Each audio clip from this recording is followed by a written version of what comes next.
Assalamualaikum warahmatullahi wabarakatuh. Apa kabar kalian semua? Syukur alhamdulillah kita bisa berjumpa lagi di channel ini. Salawat dan salam selalu tetap tercurah kepada junjungan kita, Nabi besar Muhammad Shallallahu Alaihi Wasallam. Tidak lupa kami sampaikan salam sehat, salam sejahtera. Semoga kita semua tetap dalam lindungan Allah Subhanahu wa Ta'ala. Seperti biasa, kita akan berbagi kisah dari yang unik, menarik, sampai bikin nangis. Semoga bermanfaat.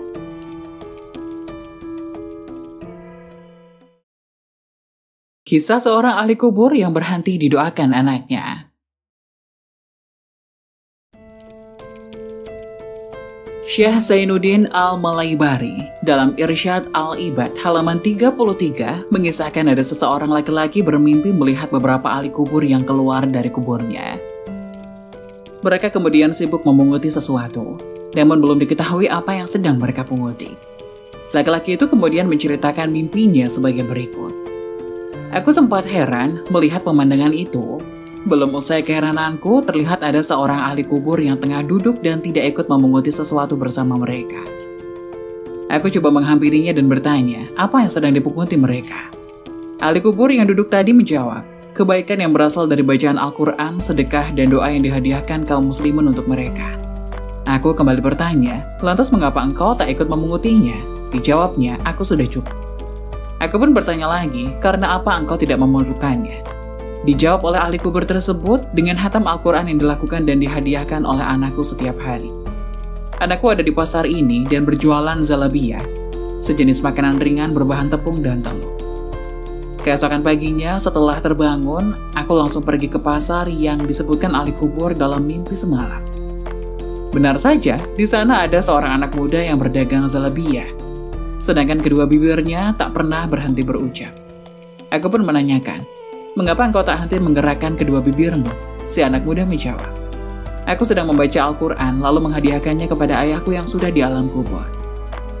Beberapa waktu kemudian aku bermimpi melihat beberapa ahli kubur keluar lagi dari kuburnya, seperti pada mimpi sebelumnya. Namun yang membuatku heran kali ini adalah ahli kubur yang semula tak ikut memunguti sesuatu, kini turut memungutinya bersama ahli kubur yang lain.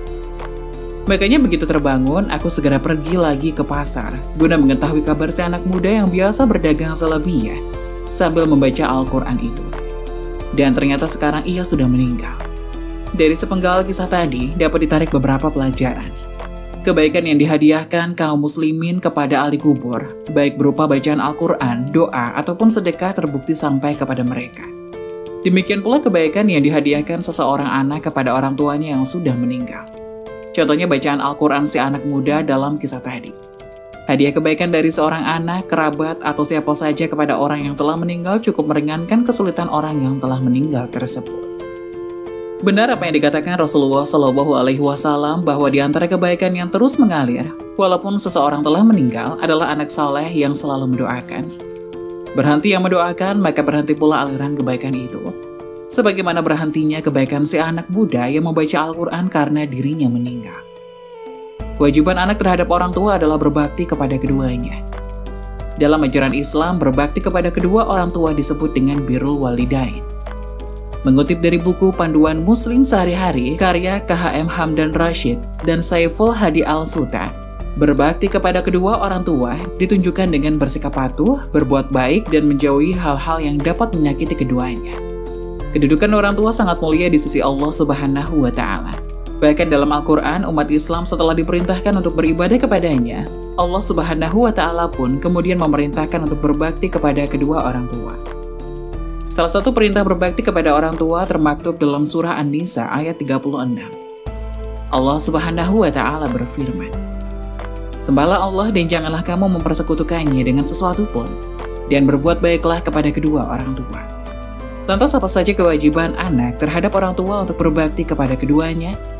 Berikut ini penjelasannya. Dikutip dari buku Pendidikan Agama Islam, Akidah Akhlak karya Haji Thoyib Sahsaputra, ada beberapa kewajiban anak terhadap orang tua. Berikut diantaranya. 1. Menghormati dan memenuhi hak-hak kedua orang tua. Islam memposisikan kewajiban memperlakukan kedua orang tua dengan baik setelah perintah untuk menyembah Allah Subhanahu wa Ta'ala.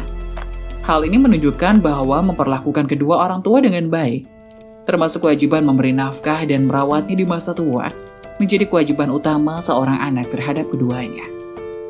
Dalam Al-Quran Surah Al-Isra ayat 23, Allah berfirman, "Dan Tuhanmu telah memerintahkan agar kamu jangan menyembah selain Dia dan hendaklah berbuat baik kepada ibu bapa.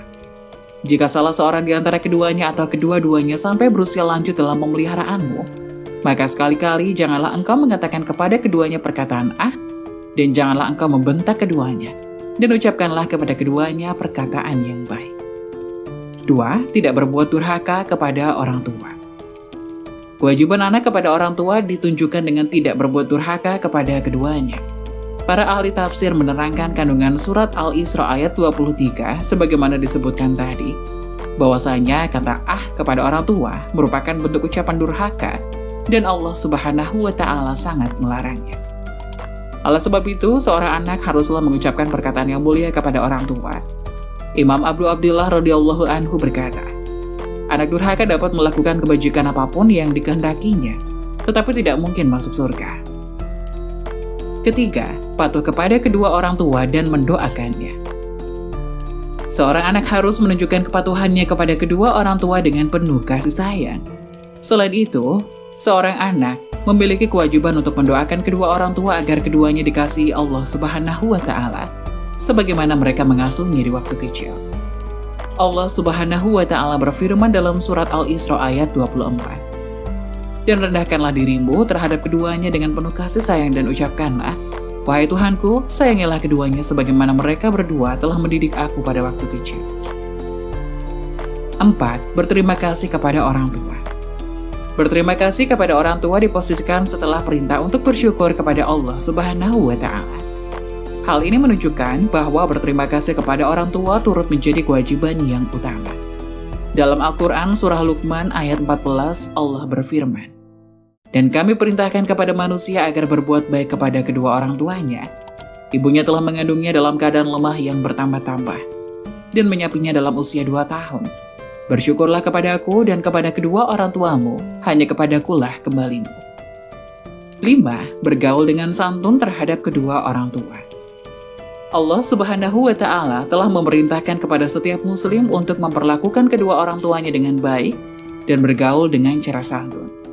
Sekalipun kedua orang tua musyrik, perintah ini termaktub dalam surah Al-Ankabut ayat 8.